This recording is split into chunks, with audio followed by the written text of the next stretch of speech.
తెలంగాణ ప్రభుత్వం రుణమాఫీ చేసే దిశగా చర్యలు తీసుకుంటోంది. రుణమాఫీ గైడ్ లైన్స్ రూపొందించడంపై కసరత్తు మొదలుపెట్టింది. ఆగస్టు 15 లోపు పంట రుణాలు మాఫీ చేస్తామని సీఎం రేవంత్ రెడ్డి హామీ ఇవ్వడంతో అధికారులు కసరత్తు ముమ్మరం చేశారు. ఆగస్టు 15కు 2 నెలల సమయమే ఉండడంతో నిధుల సర్దుబాటు, మార్గదర్శకాల రూపకల్పనపై అధికారులు దృష్టి పెట్టారు. వారం రోజుల్లో మంత్రివర్గ సమావేశం ఏర్పాటు చేయాలని నిర్ణయించారు. మంత్రివర్గ సమావేశంలో రుణమాఫీ అంశమే ప్రధాన ఎజెండాగా ఉంటుందని తెలుస్తోంది. మంత్రివర్గ సమావేశంలో రుణమాఫీ మార్గదర్శకాలను ఫైనల్ చేయనున్నారు. అదే రోజు గైడ్ లైన్స్ విడుదల చేయనున్నారు.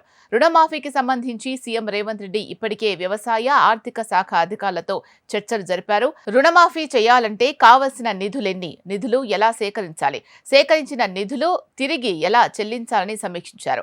ప్రాథమిక సమాచారం ప్రకారం కార్పొరేషన్ ఏర్పాటు చేయనున్నారు. ఆ కార్పొరేషన్ కు బ్యాంకుల నుంచి రుణాలు తీసుకొస్తారు. ఆ నిధులను రైతుల ఖాతాల్లోకి మళ్లించి రుణమాఫీ చేస్తారు. అయితే రుణమాఫీ అమలుకు ఏ తేదీని కటాఫ్ గా తీసుకోవాలి, అర్హులైన రైతులందరికీ లబ్ధి చేకూరేలా విధి విధానాలు ఎలా ఉండాలి అనే దానిపై ఇంకా స్పష్టత రాలేదు. మంత్రివర్గంలో సమావేశంలో దీనిపై క్లారిటీ వచ్చే అవకాశం ఉంది. గతంలో రాజశేఖర రెడ్డి ప్రభుత్వం ఉన్నప్పుడు ఒకేసారి రైతు రుణమాఫీ చేశారు. అప్పుడు కేంద్రం నుంచి సాయం అందింది. ఇప్పుడు కేంద్రం నుంచి ఎలాంటి సహాయం అందడం లేదు. అందుకే తెలంగాణ ప్రభుత్వం బ్యాంకుల నుంచి రుణాలు తీసుకునే అవకాశం ఉంది.